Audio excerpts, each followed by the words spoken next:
welcome back. What's up, everybody? Welcome back to another episode of the Juice Toya podcast, brought to you by One Body Los Angeles. I'm your co-host, Juice. And I am Toya. Welcome back to season 2. Let's call it season 2. Season 2 of our Juice and Toya podcast. Yeah, we had to take sort of a summer break. As a lot of you know, we are expecting our first child very soon. So we had to take some time to really get our home situated, our situation situated. And we're finally back to a point where we can kind of settle down. We're in nest mode right now. So we want to start up the podcast with some new topics, some new sort of things. And today is all about just kind of giving an update of where we are in this journey, but also more so I'll be interviewing Toya about her experience throughout this whole journey. Also my experience too as well. Yeah. But she wanted to share some insight of some of the things she's learned over this 9-month journey. Some of the things she wished she could have done over the course especially of the as it relates to like health and fitness. Correct. And just some of the questions that we've gotten throughout. So we think this will be pretty insightful for any women who are looking to get pregnant, or if you've gone through it and are looking to do it again. Maybe this will give you some good insight on maybe some things that you can kind of incorporate into your journey as well. So we're excited. Again, I've learned so much over this journey. Doing the birthing classes, the CPR, you go down the list, the physical therapy. So just being knowledgeable myself over the course of these last 9 months, I've learned so much. So today's all about just kind of reflecting on that, but also giving you some tips, giving you some of the things that we took into account when it came to this pregnancy journey. So we don't have much housekeeping. If anything, go check out some of my new videos. We're not stopping. I know one of the big questions we have is, are the videos going to stop and have a baby? Nope.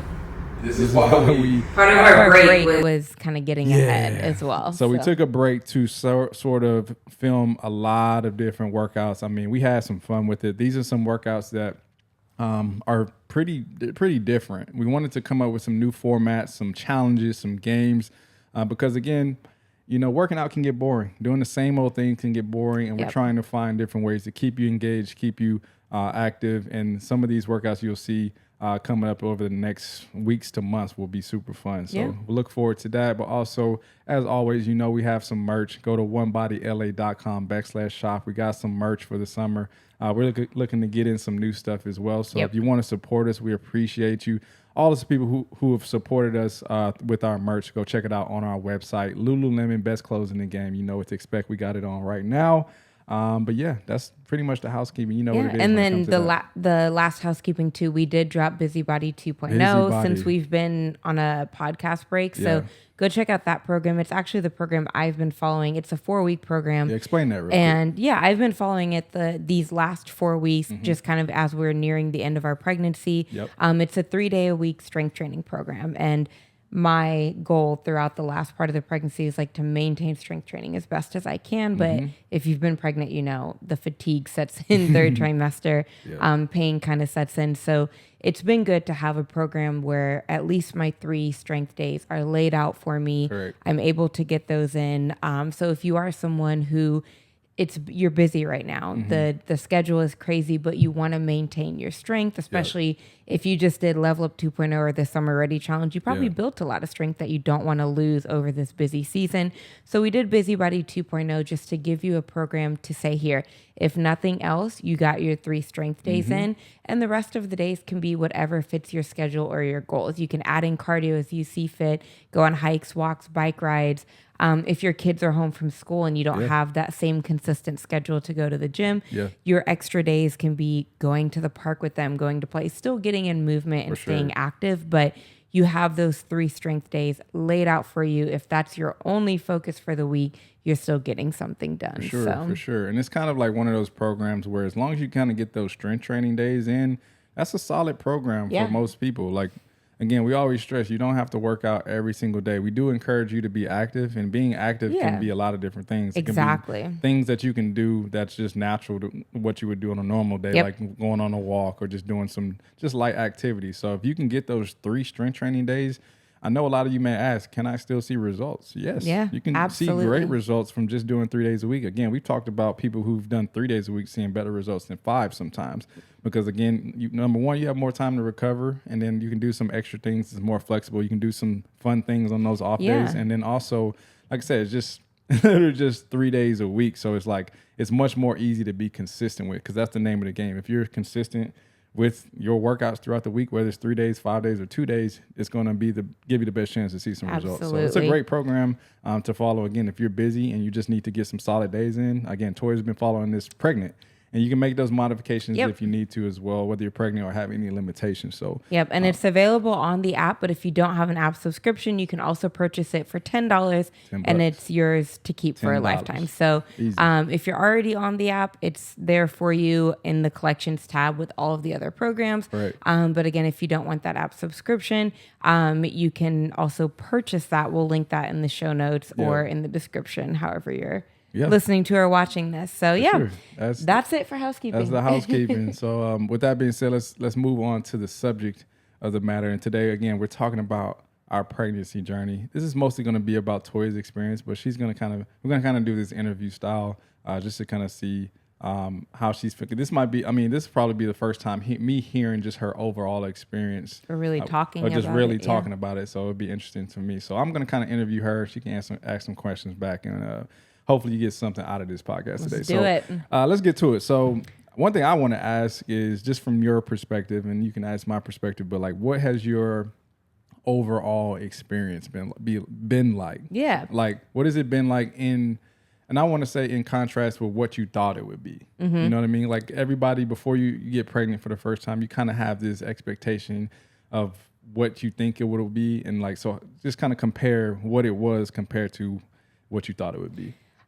So I think overall my experience has been a good one. I think especially compared to a lot of the stories I've heard from either family members who've been pregnant or close friends. I think I've had a very smooth pregnancy in comparison.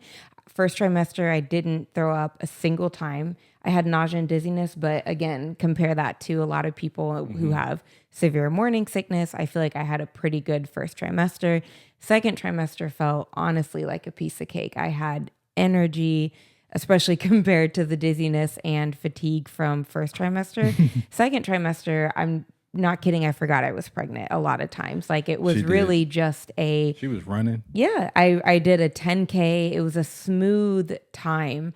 And I knew that third trimester, just from the hormone changes, the fatigue kind of comes back.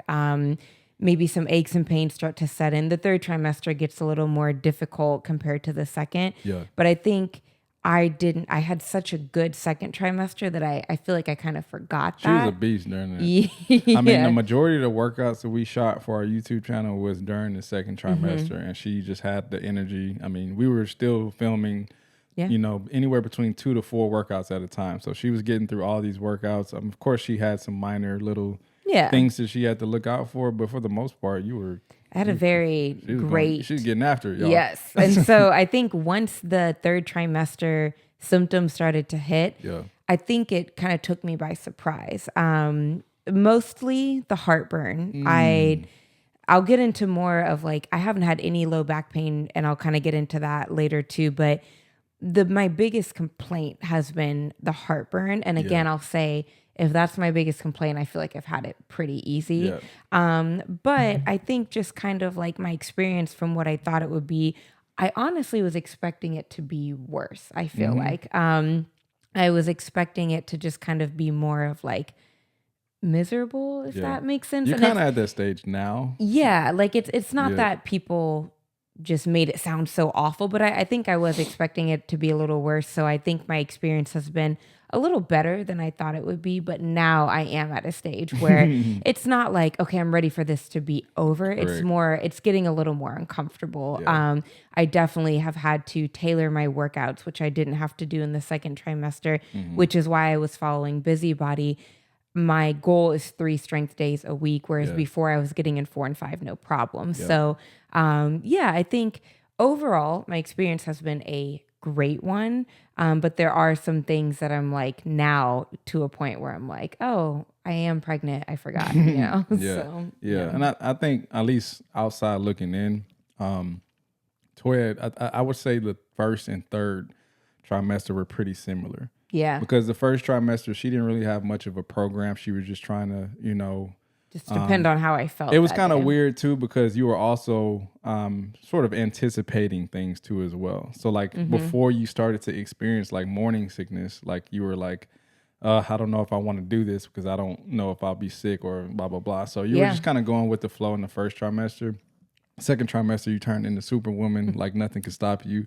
I mean, she was lifting heavier than I've even as heavy. I literally forgot I was pregnant. She was sometimes. lifting like as heavy as she was before she was pregnant, which is great. With no issues. With no zero issues. And I was watching her just to make sure, but I was like, man, she's crushing it. So and then the third trimester, I'd say toward the end or toward like the middle part of the third trimester is when she started to slow down a little bit. But also, she was just kind of listening to her body. Yeah. You know what I mean? If something didn't feel right, she stayed away from it. Or if something, if she did a certain exercise that may cause aches or pains here, she just stayed away from it. Yeah. So that's the biggest advice that I would give. I mean, outside looking in, just going through what she's experienced, it's like she's been very, very good about really listening to her body. She doesn't let her pride get involved too much. No. Of course, it is disappointing some days where if there's a certain lift or certain things you like to do and you realize it's uncomfortable now, that's frustrating because it's something that you want to do. But You're used to. Exactly. But at the end of the day, the important part is really listening to your body, obviously protecting the baby and protecting yourself. And at the end of the day, too, when it comes to exercising and certain things, there are a lot of different swaps that she made, too, as well. A lot of different things that she did instead of the things that did make her feel uncomfortable. Yeah. And I'll say kind of just going to adjusting. At first, that was a hard thing because it was like, I should be able to do this weight. Like, especially in the first trimester, it was like, did my strength already go down? But it was just more of the fatigue. It had nothing to do with the strength, And then second trimester, I was like, oh no, my strength didn't go down. I was just fatigued, So it was for someone who working out is a part of my daily regimen routine, like it just comes normal. It was an adjustment to have to make adjustments to my workouts, especially for things that I considered simple. Yeah. But I was telling him it's similar to going through an injury, right? When you have an injury, let's take his Achilles rupture, for example. Right. Someone who can deadlift heavy, squat heavy, he reps out barbell squats at a heavy weight for reps of 20, no problem. So for someone to have to go to body weight anything, it's difficult in your mind, right? It's very mentally, you have to think like, okay, if I do this properly now, I'm setting myself up for success once this part of the journey is over. So, for me, it was more so I had the understanding of when I need to go down on the weights. Lifting as heavy as I was at the beginning, I knew that wasn't going to carry over to the end of the third trimester, just with the changes in the pressure in my pelvic floor and how I'm carrying the baby and things like that. I knew that wasn't, it's not like I'm in the third trimester and I'm like, why can't I lift as heavy? I'm understanding those things, and I know that I'm doing things that are safe for, like he said, the baby, but also myself, so that once I do have the baby, I'm not dealing with more issues that I have to recover from just because I didn't listen to my body now. Sure. So. And we'll get into kind of like the strength training benefits and all that stuff. But one thing I will say is, I mean, we've got so many mixed talks about safety when it comes to being pregnant. And we'll get into just those sort of conversations and comments. But I will say, one thing I think women or just people in general need to understand that, like, when you train, especially if you're looking to get pregnant at some point in time, when you train or if you're working out before you get pregnant, you're creating a ceiling for yourself. So like Toya created a ceiling for herself in the sense of she had her strength training routine. She was working out consistently beforehand, and it was important for her to work out beforehand because she knew she was going to be pregnant. She wanted to have the strength to be able to carry the baby. And now she was able to do things during her pregnancy because of the things that she was able to do before, right? So if you're not doing anything necessarily, if you're inconsistent with your strength training before you get pregnant, you'll have a lower ceiling, right? There's only so much you're going to be able to do. And I think a lot of times that becomes frustrating for women because they want to be more active. They want to do more strength training while they're pregnant. But if you didn't have some of that strength before, it's going to be harder to build that while you're pregnant as well. Not to say that you can't build more strength than you did before, but it's, again, you have a lower ceiling because of the conditioning and strength that you had beforehand. So I think the fact that she was able to just really focus on her strength training beforehand allowed her to do a lot of the things strength training, allowed her to run a 10K, right? She was running, she was running 15, 20 miles a week just training for a 10K while pregnant, right? Yeah. So again, just having that sort of conditioning and stuff allow her to be able to do some of these things, and it's going to allow her to, I think she's going to have this baby with no issues. I'm confident, you know what I'm saying? I've been confident that all of her hard work and all the things that she's done, whether it's the PT, the strength training, the good eating, is going to result in just having a smooth delivery. And that's what it's all about to begin with. Just setting yourself up to have the best possible. Because there are things you could do everything right and things could still happen. Absolutely. But you controlled what you can control. And that's kind of what my motto has been through this pregnancy, because I am a big control person. I like to be in charge of everything. I like schedules. I like plans.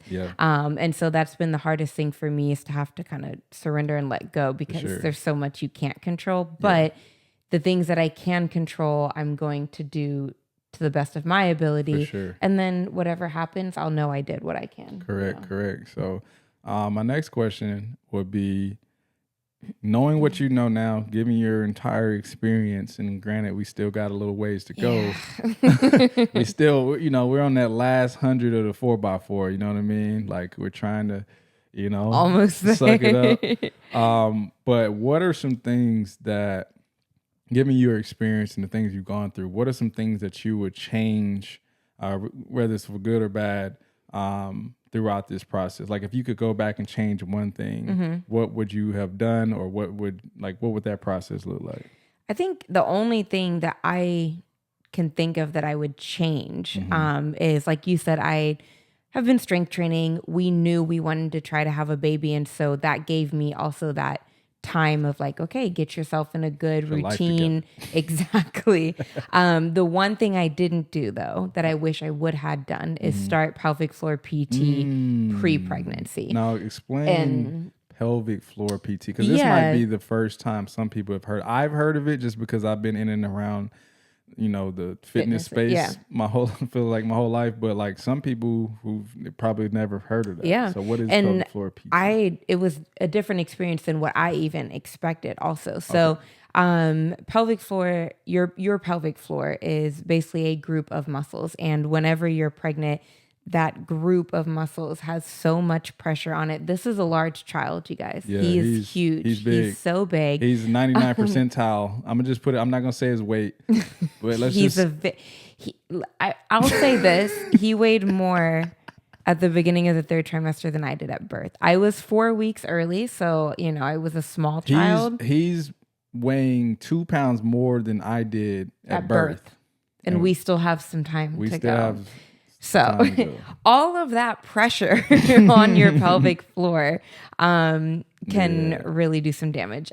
So you want a strong pelvic floor, but you also want a mobile, and when you're pushing, you want it to relax. And so all of those things that I don't know how to do that. I've never had to like push a child out. And so those are things that you want help to understand how to properly do that. But then also, as you're going through your pregnancy, proper breathing, it's all connected to your core. So having that proper core strength and learning how to and when to inhale and exhale during your strength exercises can also make a difference in the strength of your core and pelvic floor, and not as well. just when to inhale, exhale, how to inhale. Yes, because that's a big thing too. Like you think when somebody says take a deep breath, right? You just so like proper inhaling. But there's a way, especially when you're pregnant, to do it where it's a lot more effective for your body. You're working your pelvic floor through that breath versus if I'm just.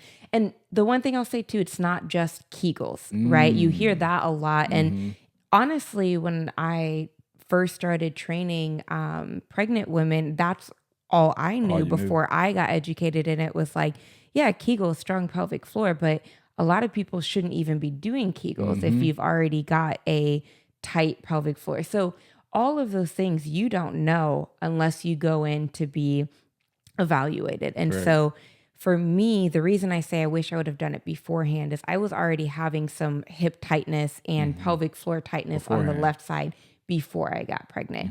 And I just attributed it to tight hip flexors, weak hip flexors, let me stretch, let me strengthen. My very first pelvic floor session, I came home and I was like, it had nothing to do with pregnancy. It was all what I was doing before. And I felt so much better after one session because she was able to really evaluate me and see where that pain was coming from. And it was pain I was experiencing pre-pregnancy. And so I wish I would have gone beforehand because it would have given me, I was already doing the work of strength training before, so I would have had the knowledge to also try to get rid of this pain pre-pregnancy before I add more load on top of that pain already. So pelvic floor physical therapy is not just for pregnancy because you can have pelvic floor issues, tightness, weaknesses without a baby on top. Because if you're loading things, or your hip flexors are weak, your adductors are weak, your core is weak, that can affect your pelvic floor. So it's not just for pregnancy. And so if you are someone who's having pain, tightness, things like that, it's not just like, oh, well, I don't have a baby on top of that, so it's not my pelvic floor. That's not the case. So and this applies to men too. Absolutely. Men have pelvic floors. Yeah, men have pelvic floors. We all have floors of pelvic muscles. So, and that's another thing, just I want people to understand too, when they think of, a lot of people, when they think of core or they think of abs or like pelvic floor, all those muscles that go into it, like it's a collection of a lot of different muscles that make up your core and your pelvic floor. So like people just think 6-pack abs and obliques, right?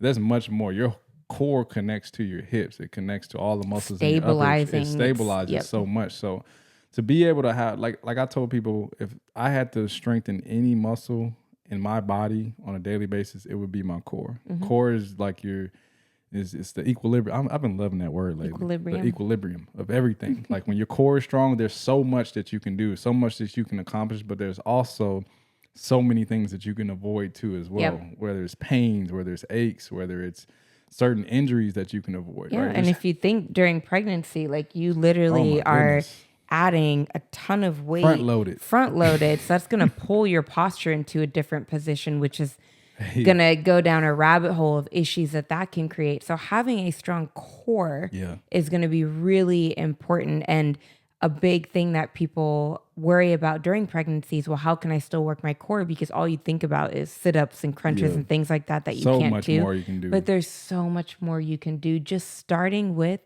basic core breaths. Like that is a core workout. We won't get into this too deep, but a lot of times where people are like, can you do more core exercises? I'm like, you're doing a lot in this strength exercise, because if you're doing a deadlift heavy and you're doing proper breathing, you're working your core. Your core muscles are engaging.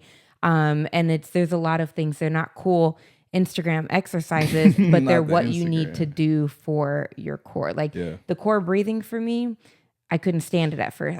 It was so boring. But once I started to realize how much it was helping, I did it every day because I was like, oh, this is relieving so much pressure and I feel so much better. And so core breathing is a lot more, I think it works a lot better than just doing like core for strength sometimes, because at the end of the day, your core is a reactive set of muscles. So like, for example, I always use this example. Let's say you're walking down the sidewalk and you trip over, let's say you trip on like a crack in the sidewalk. What's the first group of muscles that turns on, right? It's your core, because you're like bracing, right? So you squeeze your core to sort of brace, and then it allows you to react afterwards. So I used to do this test with a lot of my clients back in the day, and I would like kind of just give them a nudge just to kind of help them like just really feel that. I wouldn't tell them what they would feel, but then I would like push them and they would feel it, and their core activated immediately. And sometimes your core, I think it's much more important sometimes to have more of a reactive core, or a core that's like, it fires, right? Some people have core muscles that don't activate when it needs to activate, right? that's the importance of just a lot of things that you've been going through too as well. It's helped you avoid a lot of different issues because your core has been able to fire and activate when you needed to. It probably gets you out of situations where you might fall or trip or, I've seen a few times. Up the stairs. She fell up the stairs one time and caught herself. You know what I mean? And Perfectly. I don't want to not attribute that to just, again, obviously the strength training, but that core work too as well. So just having a strong core just can save you from a lot of different things, whether you're pregnant or not. Yeah. You know what I mean? So I think that's very important. That's the one thing I wish I would have done beforehand. So now I know. And if, if we do decide to have another, she's going to attack it completely differently. And I think it'll be, I've always told her, just having this experience and just us being personal trainers allows us to be, we're in tune with our bodies on a normal. So just to go through this process and understand like what it is that we did to either prevent certain things or offset certain things. Now we know if we want to do this again, we know exactly how to attack it. So, absolutely. So that's one thing I would have changed. For sure. All right, cool. Anything you got to ask me before we go to the next thing? Actually, they're... Oh, shoot. Actually, my question is, how has the experience been to you on what you thought it would be like? Like we've said this from jump. We planned this. We literally were so blessed to like literally plan every little thing the way we wanted it to happen. Yeah. So you had an expectation. What has the experience been like compared to what you thought it would be like versus whether it's me being pregnant, the pregnancy as a whole? Correct. How has it been for you? I'm not going to lie. I expect it to be, how do I want to say it? I guess I expect it to pull a lot more weight than I have. Okay. And the reason I say that is because, again, like you said, you hear all the horror stories about pregnancy. Yeah. So me understanding that you're pregnant, I was like having this mindset, like be ready for whatever. Like if I got to take over here, if I got to do this, that, like I was just ready to just like do a lot more than what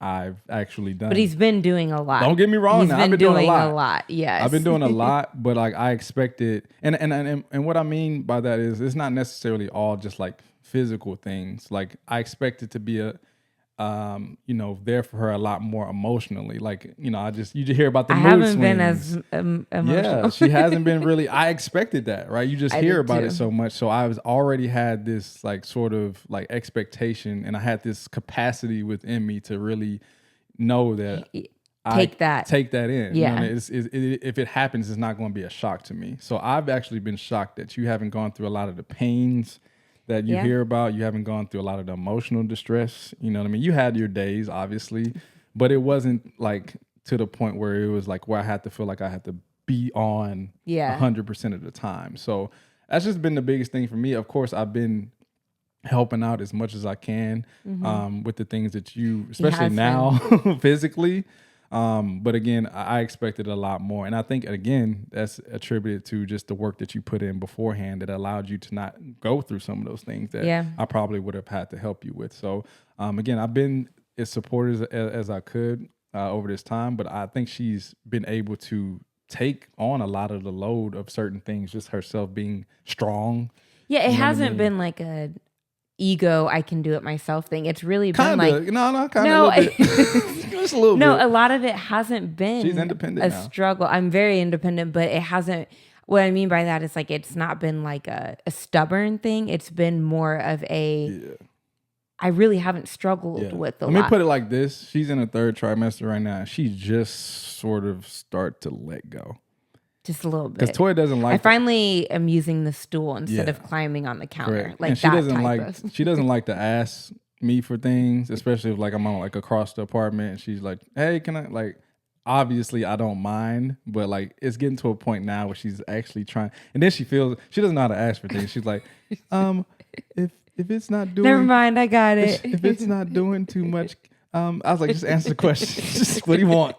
It's to a point now where what do you want? And then it's funny because we made a reel on like just like me just being at the right place at the right time. Like I know all of her struggles. So like when she's in the kitchen cooking, I know at some point she's gonna have to reach up and get something from the cabinet. I mean, bending over is becoming a struggle now. I've been tying her shoes. Yeah. I've been picking up papers off the floor, boxes on the floor. Like there's no more bending forward. So over the last 9 months, I've been able to. I observe a lot.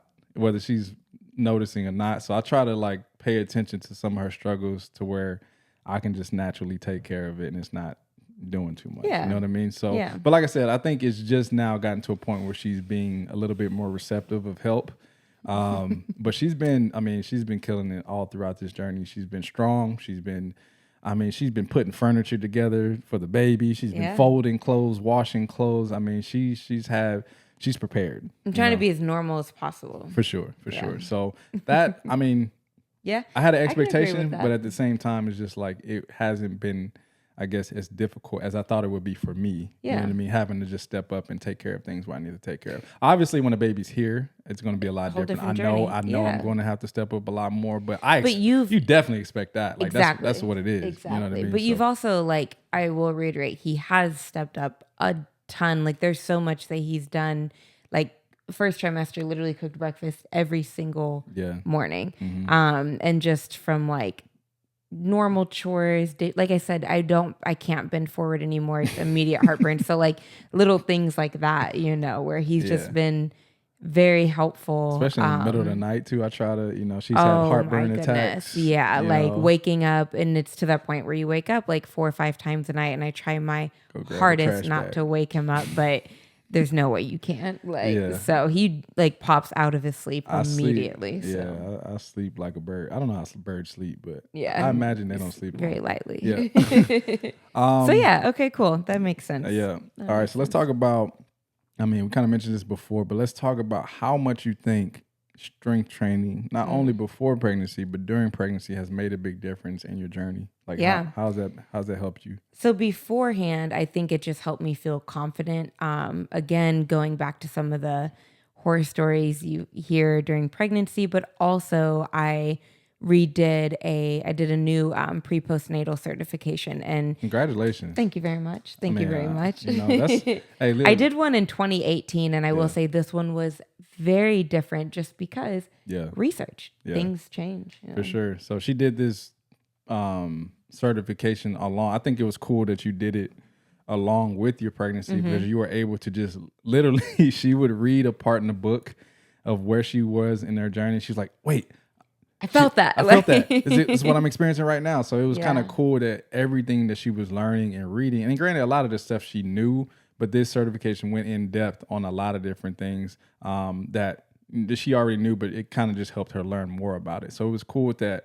It kind of gave her a sense of ease to know that, like, okay, I'm in the right place, or like I'm progressing. You know, I'm going in the right direction, knowing like what you're feeling, how you should be feeling certain things. So I think that was very helpful, and I think in your sanity. Yeah. Because I think going through a certification and understanding the process of things is a lot different than just searching stuff on Google. And that's what I was going to say is it definitely was helpful to me. I started it right before we got pregnant and just kind of going through some of the things, especially for what to expect for the first trimester. Yep. It really helped me to not just be like Googling things. Because Google will tell you like 7 different things. Oh, absolutely. Absolutely. So that, I think the strength training, then obviously it was something I was doing, you know, beforehand, but it helped me to kind of focus on things a little bit more specifically to the pregnancy versus having a goal of like, I want to lift X amount of weight in this lift. Like my goals really changed. Sure. And then during the pregnancy, again, I was more focused on pregnancy specific things. So making sure that I maintained strong glutes, making sure that I was really focused on my breathing and my form. Right. All of those things, like, you want to do pre-pregnancy as well, but it just had a little bit more emphasis to it. Yeah. Again, pre-pregnancy, I might have had more of a goal like that was aesthetic, or I want to build glutes or whatever. Like I want to lift super heavy. So the goals just kind of changed with the strength training. And I knew how important it was to have that strength to maintain the proper core, to have the proper glute strength, like all of those things that I knew were going to carry on to the pregnancy as I grew. Yeah. And I think at the beginning it was not harder, but it was like I didn't have a big stomach yet. And so you didn't realize how much it made a difference until that point came where I was like, oh my goodness.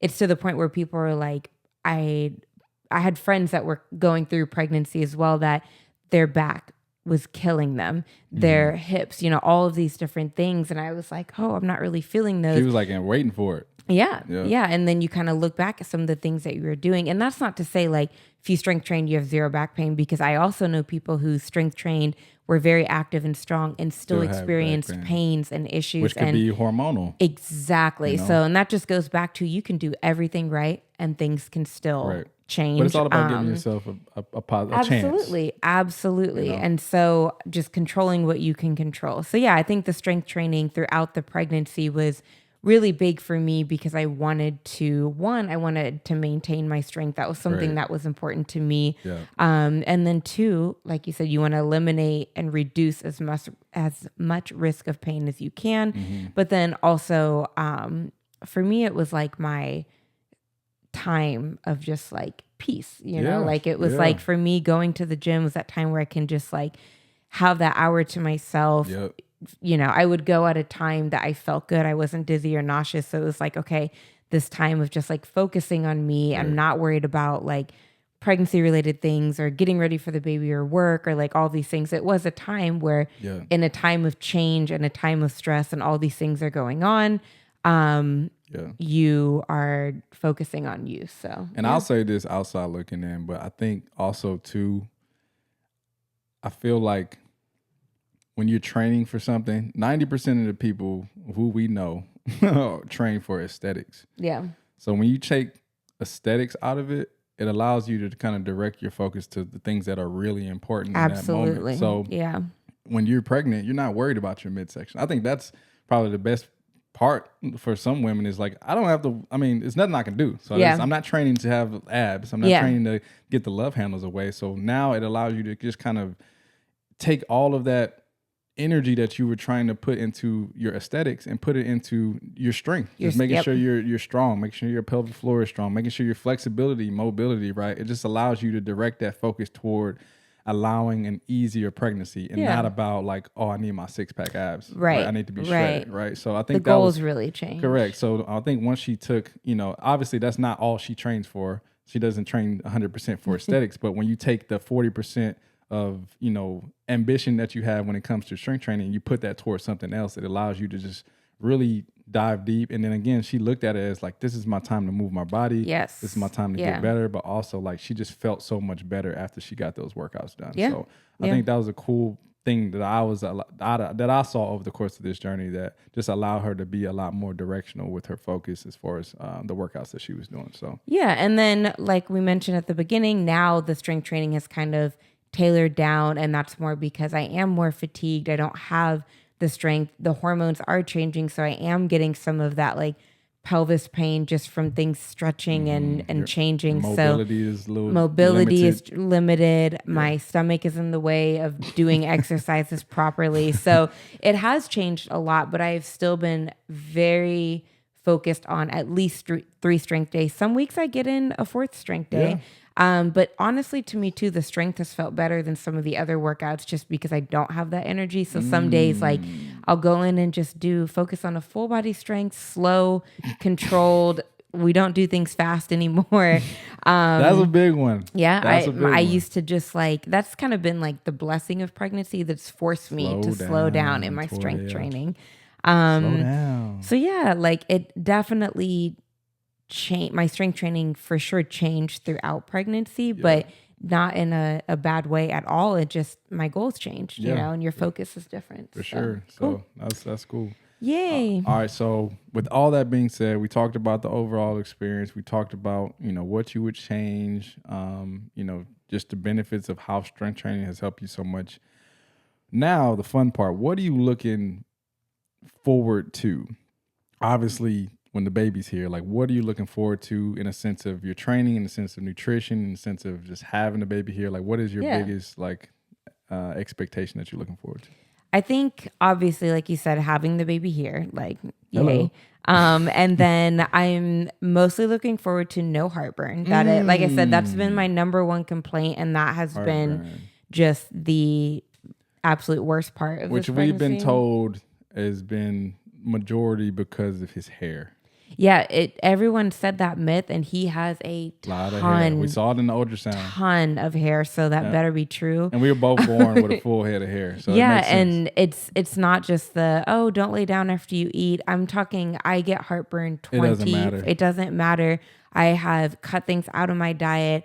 I will literally go on a walk and start getting heartburn. Like it just is what it is. It's just pregnancy. It's Y'all just hear the part stress in of her it. voice? It is it's a what daily it is. thing. So it's literally been a daily thing, a 24/7 thing. I can't sleep in certain ways anymore. So that has been my biggest complaint throughout the pregnancy. So I'm very excited I never had heartburn ever before I got pregnant. I can't tell you one time I had heartburn. I didn't know what it felt like. The times I had it was from certain foods that I no longer eat. So yeah. It's not that. And then because of the heartburn too, I'm excited to sleep in other positions now. I'm very confined to my left side now because of the heartburn. So she got like a like a mound. It's like a first of all, the pregnancy pillow. I'm punting that. We're ready to throw that off the balcony. I'm getting that out of here. It's ASAP. It's taking a lot of our. It's almost like having a whole nother human in the bed. It's awful, but it's helpful. It's necessary and helpful, but it's awful. You know. Yeah. So I'm excited for those two things. I'm very excited. Fitness wise, I am looking forward to lifting heavy again. I'm really looking forward to the healing process because I'm a very goal oriented person. And so I'm looking forward, honestly, to kind of like, I say start from scratch, but it's not like zero, but most people say that, or most people know after 6 weeks, you get cleared by your doctor for activity. But what I think is not talked about enough is after 6 weeks, you're not ready to do a lot of things that you think you are. Like, I guess what I mean by that is like, just because you got cleared to exercise doesn't mean that you're ready to jump into just any and everything. So I'm actually looking forward to kind of starting over and like once I am cleared, going to pelvic floor PT and really saying, okay, where are we at? You know, and I like that kind of challenge to I don't want to say start over, but it almost is like it's a new journey, you know. We kind of talked about this the other day. Like we were talking about Pokemon on the Game Boy Color. Like how many times did you beat Pokemon, right? Like it's like hard to beat it, but you want to keep doing it because it's a challenge, right? That's kind of what training and fitness is like. It's like you can get to where you need to be. You have the ability, you have the resources. And now it's just like it's starting that journey. It's like beating that game again. It's like getting your body back to what it once was. So I think it's just for you. It's like it's like a game. It's like a fresh start of trying to beat that video game. Exactly, it is kind of like a game to me. And I feel like for me, I'm kind of also looking forward to just like looking back maybe 6 months or a year from now and being like, look at the progress I've made. Like, just kind of seeing, because like I mentioned earlier, I wish I would have done pelvic floor PT before just because of some of the things that I was experiencing before getting pregnant. So I'm looking forward to see like, did I fix those things? Do I feel stronger? And I honestly feel like, I just said this to you yesterday, I feel like I'm going to be even stronger post-baby than I was pre-baby because I'm doing some of those recovery things and things that I should have been doing beforehand that had nothing to do with the baby. But now I feel like I'll be able to just kind of like start fresh and kind of change the way that I go about my strength training and things like that. So that's what I'm looking forward to. I also I know I'm going to be very realistic about it. I'm not someone who's just gonna be like, all right, 6 weeks, let's jump into a marathon. Like knowing what I know and the education that I have and the research I've done, I definitely am looking forward to taking my time with it because there is no rush. I'm in no rush for anything, you know? And so, I'm just looking forward to that journey and that like challenge. I love it. I love it. Love to hear it. All right. Then last but not least, I guess what is, and again, things can change. You can have a plan all you want, but it might not go as expected. But what is your I guess we'll wrap this up with what is postpartum, your goals, and what's kind of your how you plan to just go about it. Like how much, obviously you're not going to know how much time you'll need because I think it's important to, and this goes for any women out there who just had a baby. Like, I look at it as like 3 different phases, right? The first phase is healing, that initial healing, that 6 weeks that you really need to just get back to normal, just get back to a normal person. Your hormones are all over the place. You're healing physically, right? There's so much that you have to worry about. And then after that, you're trying to figure out a schedule for your baby. And there's so much going on. And you're trying to figure out a schedule for yourself to where you can put energy into yourself, to where you have to, I think what's going to be important for her is to just create a foundation, just simple movement, just being active. That doesn't always mean working or like doing strength training. It can just be we go on a walk every day. That's just something that we find important. Just some type of movement. Right? To where you kind of go through another phase of just doing just movement, getting back your body back into just doing certain movements and understanding what things might make you still feel irritated. Some things might not feel good at that time, maybe even 2 or 3 months afterwards. Exactly. Right. So once you kind of get to the point where just doing the simple things feel really good. And then again, it's all about listening to your body to the point where you'll know when you're ready to get back for strength training, right? Like a lot of people might look at Toya like, don't rush after. She's not, because she understands her body more than ever now. She's had to adjust things over the course of these 9-10 months more than ever. So she'll know how to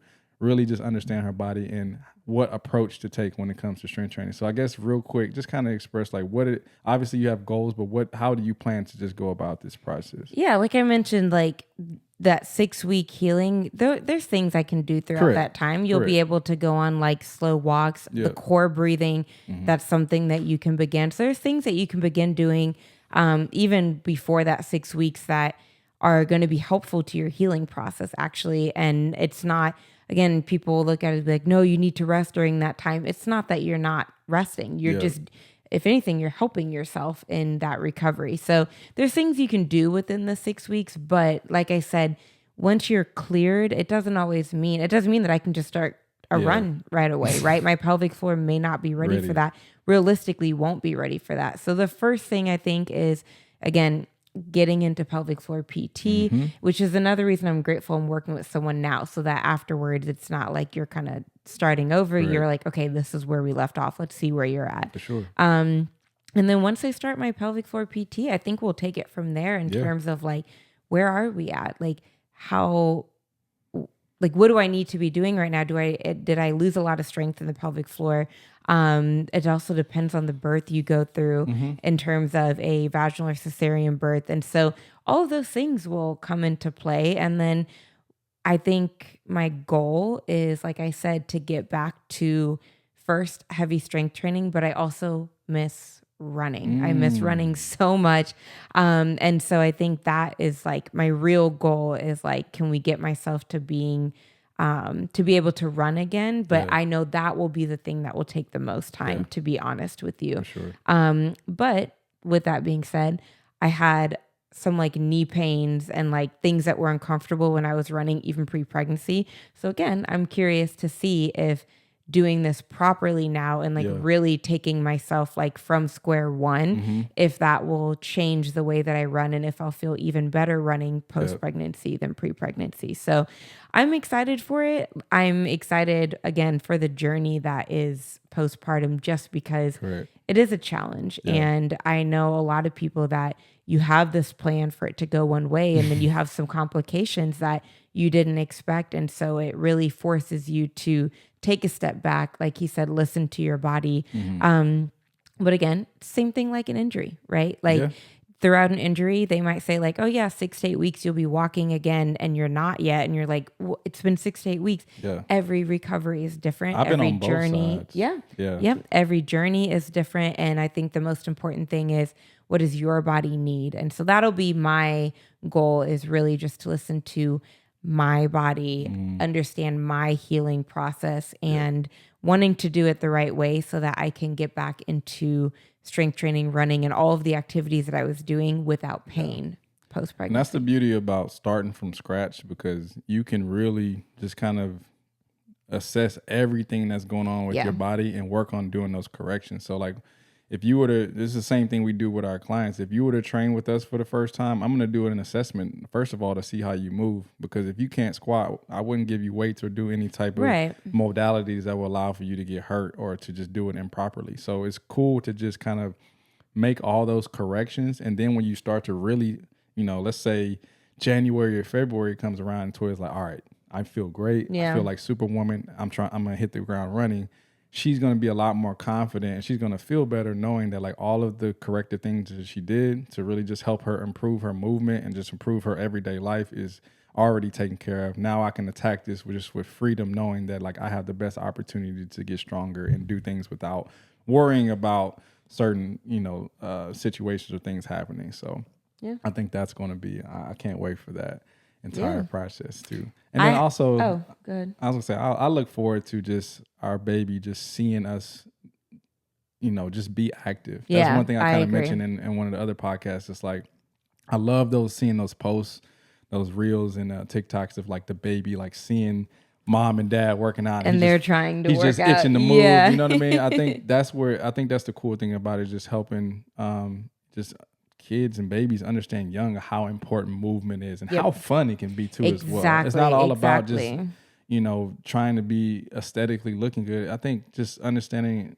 and knowing that just moving your body sometimes can just help you feel good on a daily basis, and it can be fun. Like I know people who hated working out. Yep, and you find things that you enjoy. You find things that you enjoy, and now they can't even go a day without doing some type of movement. Yep. So it's all a journey, it's all a process, and if you just give your body a chance and just really focus on the little things at first, it'll open up a lot of opportunities as far as what you enjoy when it comes to strength training. So yeah, I guess my last question to you is: do you have any advice or recommendations for partners going through this journey? Because again, I'm pregnant, carrying the baby, all of those things, but it's still a journey for you too, and changes. So be there, just be available, be as supportive as possible. I think one of my biggest goals throughout your pregnancy was to try to, I've always had, and it's not wrong to say, but I've always had this kind of internal guilt, because it's like, it's such a beautiful process for a woman to go through, but also there comes the pain that comes with it. I don't have to experience that. I don't have to experience all the, quote unquote negative things that come along with pregnancy. So I made it I think it's the job as the partner to really just fill in those blanks, like be as supportive as you can wherever they need you, because at the end of the day, you're not going through that pain, or you're not going through the front loading of this baby for literally front loading. You know what I mean? So whatever you can do to make the process as easy as possible, that's just been something that I've wanted to do. And I think it's helped you get through the process a lot easier as well. So I think just as a partner, I think it's important to just be as available as possible.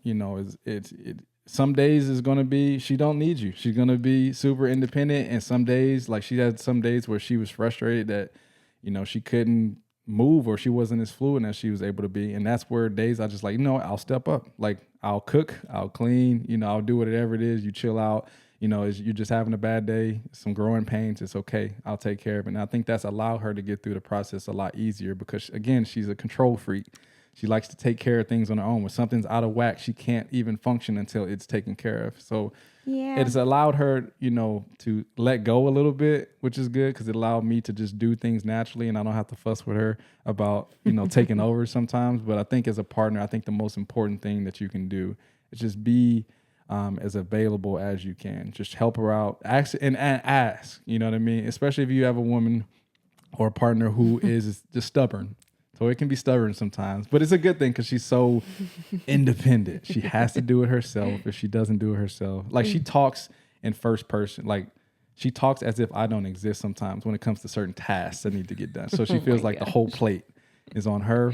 So I think it's important as a partner to really just help them understand. It's like, you don't have to do this alone. Like I'm right here with you. And I think it'll allow them to, even though they're not carrying a baby themselves, it allows them to feel like, wow, like they're really wanting to be a part of this process. They're really engaged with the process, and it allows them to feel like they really have somebody that's going to really just go through the trenches with them. So I think that's the most important. That's great advice. And I'm going to say one thing, a last experience before we get out of here.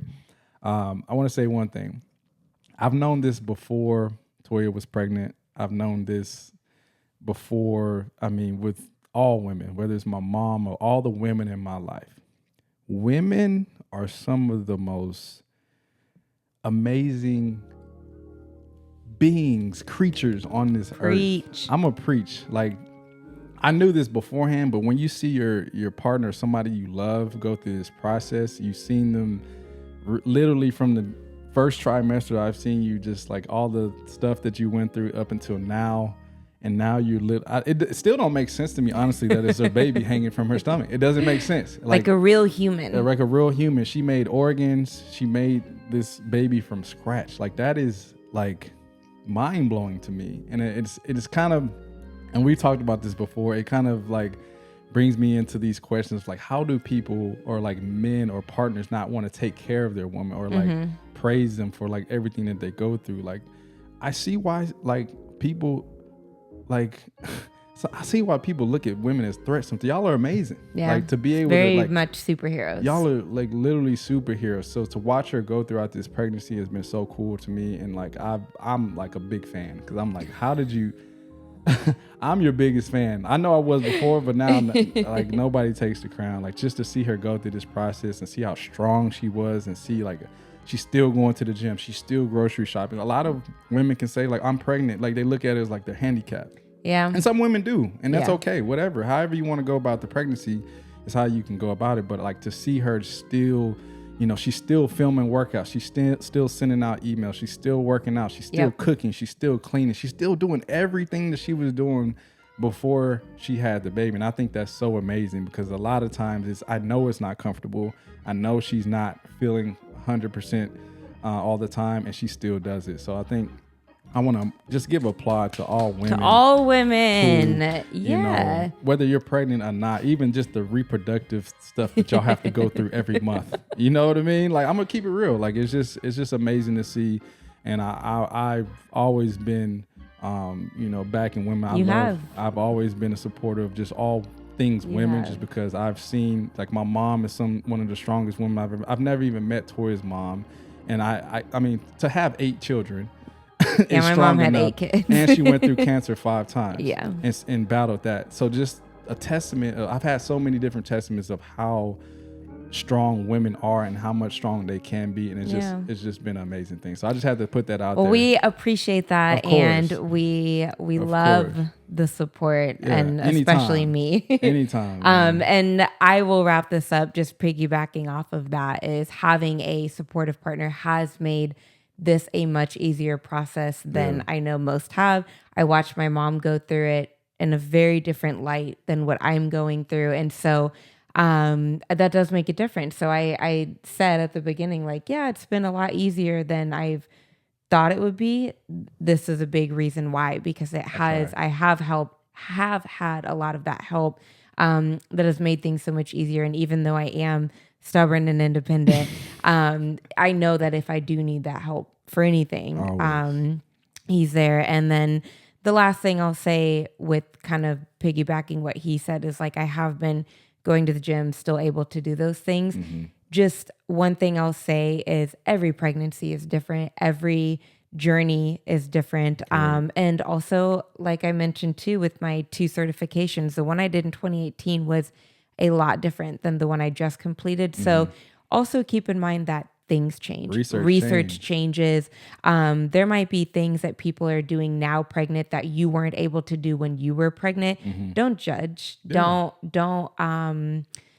Don't judge, because you don't understand someone else's pregnancy. And I think one thing that as women that I think we can do better collectively is like be more supportive. Correct. Or don't say anything. Because there are things that you might say that might discourage someone or give someone misinformation throughout their journey. So if you see someone doing something and you're like, I don't think they should be doing that, they might have gotten complete clearance. They might be completely safe and fine. Yeah. And you can always ask questions, do your own research. But one thing I'll say is, don't judge people, and don't tell a pregnant person someone or something that you don't have any education on or misinformation on, because it really can be discouraging, and it can also give them misinformation that might lead them in a complete opposite direction from where they need to go. So just understand that every pregnancy is completely different.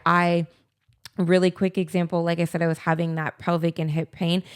I had to stop doing lunges very early on. Does that mean that all pregnant women should not do lunges? Absolutely not. Absolutely not. It was uncomfortable for me.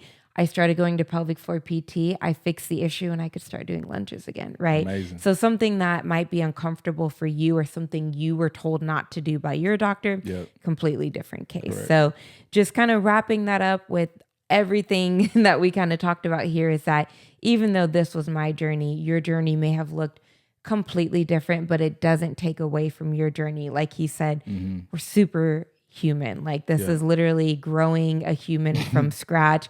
So however your journey looks, that's right for you. And that you're still going through this incredibly hard journey that a lot of people can't do. Yeah. A lot of men cannot do. So it is a very special journey. And like I said, I think we've been very blessed to have the journey that we have had because it has been an overall great enjoyable experience. Yeah. And that's basically Toya's soft political way of saying, stop telling leave me alone. Stop telling other women what to do. I mean, look, as y'all can imagine, we have a big following, and you know, when you go throughout this process, you just have a lot of people.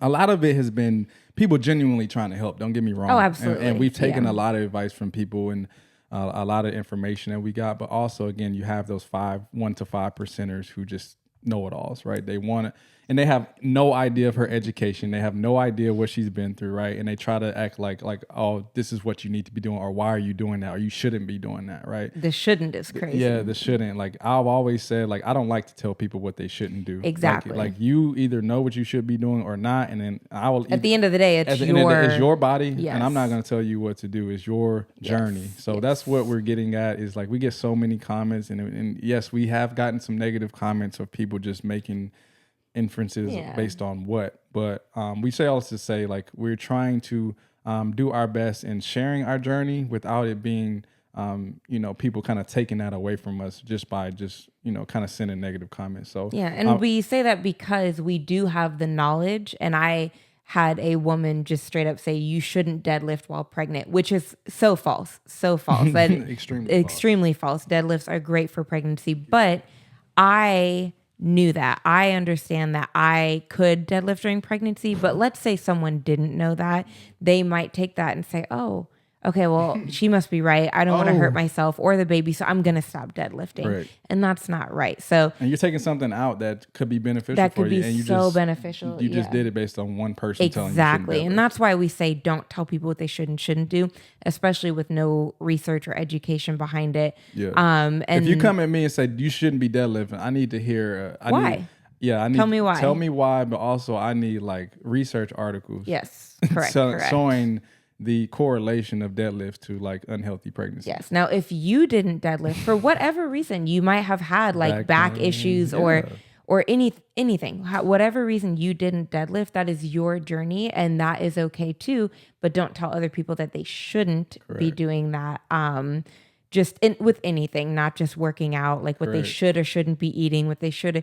I guarantee you, majority of pregnant women, they're going to their doctors, they're going to 100%. Their support systems. Yeah. If they've been told not to do it and they do it anyways, still don't judge them. You don't know their life. You know, like let them go through their journey. Now, if they ask for advice, great, do your thing, but to walk up to someone or to just leave comments that are misinformed or you didn't even ask. You're pregnant and you're working out? What are you doing? Yes, I've gotten that a lot. Like, why are you still working out? You should be resting. And again, if I were to just stop working out, do you understand how much harder this pregnancy would be? Oh my God. Do you understand the aches and pains that I would have? The mental capacity of it, the energy, not working out can decrease your energy. So thank you for asking if I'm listening to my body, because I am. Jeez. And I just want people to stop judging people, stop telling people what to do, because it can really be hurtful to someone's journey. Thankfully, like we said, we know what we're doing. We're educated, and I know enough to say, actually, I should be deadlifting, and here's why. Yeah. And then usually that conversation ends there. Yeah. But a lot of people don't, and it's really sad because it can really change the trajectory of their journey. So with that being said, we're going to do our best to try to use our platform to really spread information about obviously the whole journey of pregnancy, but more so like how you can be healthy and how you can be fit and how you can prepare yourself throughout this journey to give yourself the best possible chance at success of obviously carrying the baby, delivering the baby, but also postpartum as well. So we're going to do some things, drop some content that really helps women understand that it's okay to work out while pregnant. It's okay to deadlift. If you can do pull-ups while pregnant, do them. If you can't, that's okay, right? There's so many different ways to go about this process. And again, I've learned so much. She's learned so much going through it. And now we feel like we understand the process a lot more to where we can teach people and really educate people on what we've learned on top of the knowledge that we already had. So with that being said, that wraps up our podcast today. Again, hopefully you learned a lot throughout our journey. I mean, Toya's, it's not over yet. It's not over, but I just want to applaud her for really just being so strong and so mentally strong throughout this process too as well. And it's been very inspiring to me to just see you wake up every day with a human attached to you and still be able to crush life. So with that being said, we want to end off with a laugh. With the dad joke. You got a dad joke for me? Yes, hey, I do. Okay, here we go. Real quick. I think we got 3 minutes left on the camera. So let's go. Why didn't Waldo go to the gym? Why didn't Waldo go to the gym?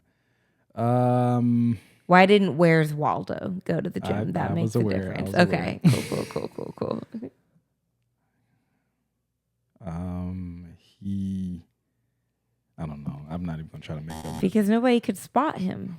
Oh my God. I was like, that's why I said, Where's Waldo? I was okay. All right, real quick. I got 3 of them, but I'm probably only gonna say 2 because one of them Say 2. Here we go. It's so trash. How did the baby tell her mom? This is, I like to stay on topic.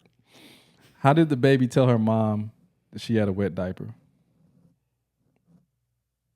How did she tell her mom that she had? How did she notify her mom that she had a wet diaper? By crying. She sent her a P-mail. Hey mom, sent you a P-mail. He's moving because he's like, "Whoa, was that joke?" All right, that was bad. I got one more. If you thought that was bad, I got one more. I'll make up for. This kind of up your alley because you like. I'm not gonna. How do you get a baby in space to go to sleep? In space, outer space. How do you get a baby in space to go to sleep? You might get this one. You got it. 3, 2. Oh, 1. Sing the Cow Jumps Over the Moon lullaby. No. Nursery rhyme. No. Okay. You rock it. You rock so thanks for joining us for that. Oh, I'm mad. I thought you were mad. Gonna get it. And she loves space, so I thought she would kind of. I'm so mad. You got to rock it. Wow. Okay. That was a good one. That was the best one. All right. Well, I hope you enjoyed this episode. Yay! And our dad We're jokes. back. We're back. We're going to try to film some episodes in advance because we don't want the podcast to stop just because life is happening to us. You will probably not know immediately when this baby's coming. I'm just being straight up because we're going to be in a whole different universe. So absolutely, we will notify you all when we can. But in the meantime, look out for more episodes. Yeah. Continue to like and subscribe. We appreciate all of us. First of all, we're over 10,000 on the Juice Toya podcast channel. We appreciate all of your support, and we're looking forward to getting out some new episodes. So if you're watching this, drop in the comments what else you would like to see from us, what else you'd like to hear. And that's it. With that being said, we will see you all at the next one.